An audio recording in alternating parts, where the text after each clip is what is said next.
అందరికీ నమస్కారం. నేను మన్నెల కిషోర్, టెక్కల మండలం వైఎస్ఆర్పీని.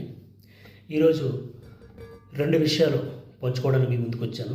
ఒకటి, తిరుపతి వెంకన్న సాక్షిగా మరోసారి ప్రజాస్వామ్యానికి తూట్లు పొడిచిన చంద్రబాబు నాయుడు అండ్ కో.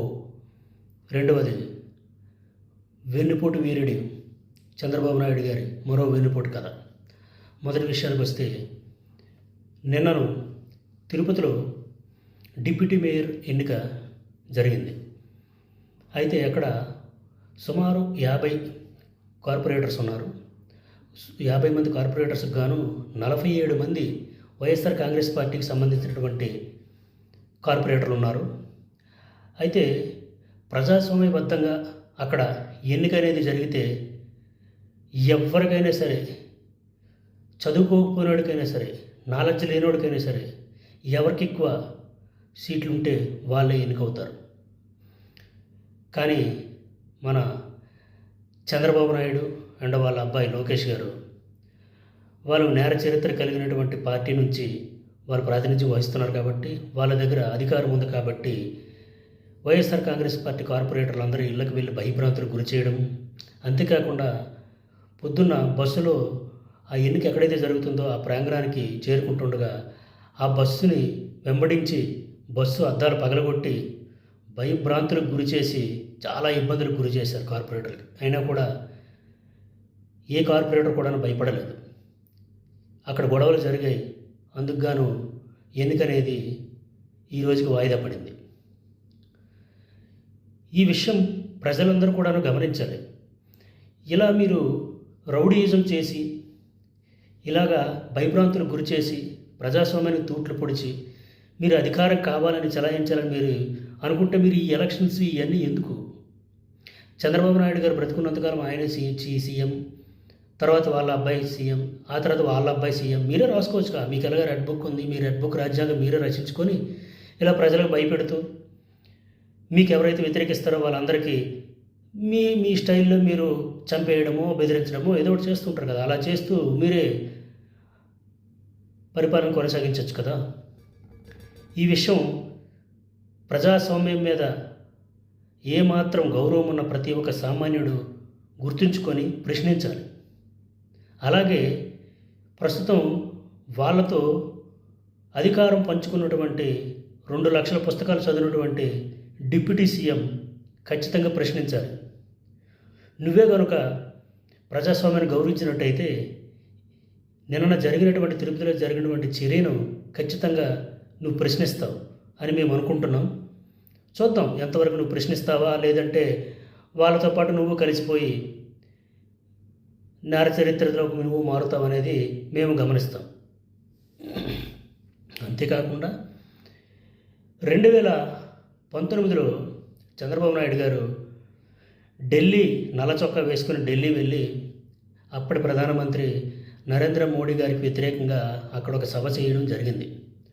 ఆ సభకి అక్కడి చీఫ్ మినిస్టర్ అరవింద్ కేజ్రీవాల్ గారు మద్దతు పలికి చంద్రబాబు నాయుడు గారికి కావలసినటువంటి అన్ని సహాయ సహకారాలు అక్కడ అందించడమే కాకుండా ఆయన కూడా ప్రత్యక్షంగా పాల్గొన్నాడు.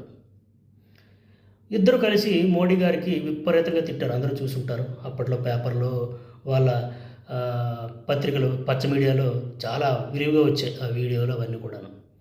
అయితే ఇప్పుడు ఎందుకు అది ప్రస్తావిస్తున్నానంటే, యాజ్ యూజువల్ చంద్రబాబు నాయుడు గారికి కట్టప్ప మాదిరిగా పోటు పొడిచే అలవాటు ఉంది కాబట్టి, ఇప్పుడు బీజేపీతో పాటు కూటమి ప్రభుత్వంలో ఉన్నాడు కాబట్టి బీజేపీకి మద్దతుగా నిన్నను ఢిల్లీ వెళ్ళి కేజ్రీవాల్కి వ్యతిరేకంగా కేజ్రీవాల్ని తిట్టడం, కేజ్రీవాల్ ప్రభుత్వాన్ని విమర్శించడం చేశాడు.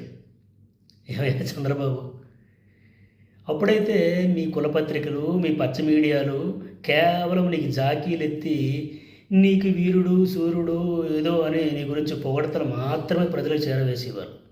కానీ ఇప్పుడు మీ పచ్చ మీడియా కంటే పవర్ఫుల్ సోషల్ మీడియా ఉంది.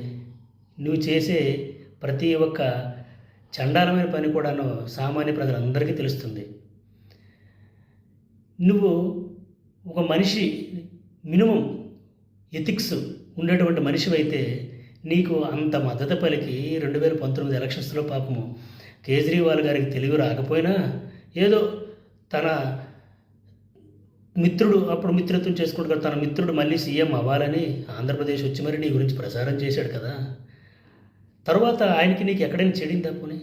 నీ గురించి ఆయన ఎక్కడైనా నెగిటివ్గా మాట్లాడా? నీ గవర్నమెంట్ గురించి మాట్లాడా? పూర్వం నువ్వు ఇది చేసావు అది ఏదని మాట్లాడా? మరి ఇప్పుడు ఎందుకు నువ్వు వెళ్ళి మళ్ళీ పాపం ఆయన్ని నమ్మాడు వెళ్ళి నీ అలవాటు ప్రకారంగా పొడిచావు. అక్కడ అరవింద్ కేజ్రీవాల్ పొడిచావు, ఇక్కడ ఆంధ్రప్రదేశ్లో ప్రజాస్వామ్యానికి కూడాను నువ్వు నీ కొడుకు నీ అనుచరులు తూట్లు పొడిచారు. సామాన్య ప్రజలు ప్రతి ఒక్కరు కూడాను ఇది గమనించండి. ఇటువంటి రాక్షసమైనటువంటి ఆలోచనలు కలిగినటువంటి పార్టీని, ఇటువంటి నాయకుల్ని దూరంగా ఉండండి. మీరు చూస్తున్నారు ఎన్నో పథకాల గురించి ఎన్నెన్నో మభ్యపెట్టాడు. యాజ్ యూజువల్ 1996 నుంచి ప్రతి ఎన్నికలో చంద్రబాబు నాయుడు ఏం మాట్లాడేవాడో, ఏం వాగ్దానాలు ఇచ్చేవాడో, గవర్నమెంట్ వచ్చిన తర్వాత ఎలా మాట్లాడేవాడో, అధికారం ఉంటే ఒకలాగా, అధికారం లేకపోతే ఒకలాగా. ఆయనకి ప్రజా సమస్యలు ఇవేం ఇంపార్టెంట్ కదా. ఆయనకి కావాల్సిందంతా పవర్. దాని ద్వారా తన ఆస్తులు డబల్ త్రిబుల్ అలాగా పెంచుకుంటూ పోవడం. ఎందుకంటే భయం. ఆయన లేకపోతే ఆయన కొడుకు విషయం లేదు కాబట్టి ఆయన ఉండగానే ఒక అందలంకి ఎక్కించిస్తే తర్వాత తరతరాలుగా వాళ్ళు హ్యాపీగా బ్రతుక్కుంటారని ఒక ఆలోచనతో ఉన్నాడే తప్ప ప్రజల సమస్యల గురించి, రాష్ట్రం గురించి ఇవేమీ ఆయనకు పట్టవు. ఆయనకు కావాల్సిందంతా పవర్ రాజకీయాలే చేస్తాడు. ఇప్పటికైనా ప్రజలందరూ ఆల్రెడీ తెలుసుకున్నారు ఆంధ్రప్రదేశ్లో ఏం జరుగుతుందో అనేది అందరికీ తెలుసు. కాబట్టి ప్రతి ఒక్కరు కూడా ఇప్పటి నుంచే ప్రతి ఒక్క విషయాలు కూడాను నేను టెక్కల్ నియోజకవర్గం ప్రజలందరికీ కూడాను ప్రతిరోజు రాష్ట్రంలో జరుగుతున్నటువంటి ప్రతి విషయం గురించి మీ అందరికీ చేరవేసేలా ప్రతిరోజు కూడాను మీ ముందుకి వస్తానని తెలియజేసుకుంటూ మరొకసారి అందరికీ నమస్కారం తెలియజేసుకుంటున్నాను.